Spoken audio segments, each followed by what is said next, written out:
निश्चितपणे या निवडणुकीमध्ये पार्टीने अनेक वर्षापासून कार्यरत असताना मला त्या ठिकाणी ही निवडणूक दिली आहे आणि एक अतिशय मोठा विजय या निवडणुकीमध्ये मला प्राप्त झाला। मी पक्षाचं, महायुतीच्या सगळ्या नेत्यांचं, आदरणीय नितीनजी, आदरणीय देवेंद्रजी, आदरणीय बावनकुळे साहेब आणि सर्व सन्मान्य टीमचं, सर्व सन्मान्य नेत्यांना मी मनापासून धन्यवाद देतो आणि सर्व नगरसेवक आणि सर्व कार्यकर्ते, पदाधिकारी, आमदार, माजी आमदार या सगळ्यांनी प्रयत्नांची पराकाष्ठा केली।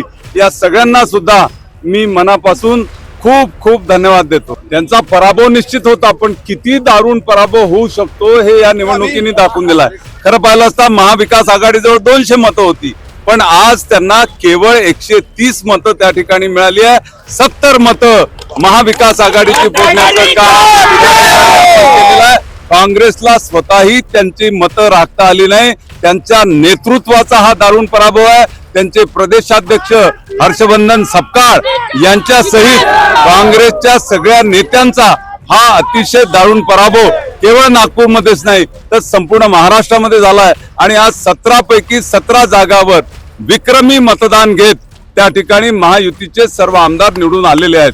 नागपूरचे जे जे प्रश्न असतील, नगरपालिकेचे असतील, नगरपंचायतचे असतील, महानगरपालिकेचे असतील, जिल्हा परिषदचे असतील, जे जे प्रश्न असतील ते प्रश्न पोटतिडकीनं त्या ठिकाणी सभागृहात मांडून आणि सोबतच मंत्रालय असो, सचिवालय असो, इतर अनेक खाती असो, त्या सर्व ठिकाणी पाठपुरावा करत लोकांचे प्रश्न सोडवण्याचं काम, प्रत्येक नगरपालिका, नगरपंचायत क्षेत्रामध्ये विकास घडवून आणण्याचं काम आणि यासोबतच आरोग्य क्षेत्रामध्ये सुद्धा मोठं काम येणाऱ्या काळामध्ये मी निश्चितपणे करणार आहे। 2020ची मॅच आहे आणि तुम्हाला माहिती आहे की मी 2020च्या मॅचचा चांगला बॅट्समन आहे आणि त्यामुळे चौफेर टोलेबाजी करत या ठिकाणी ही निवडणूक आणि येणारा काळ हा गाजवणार आहे।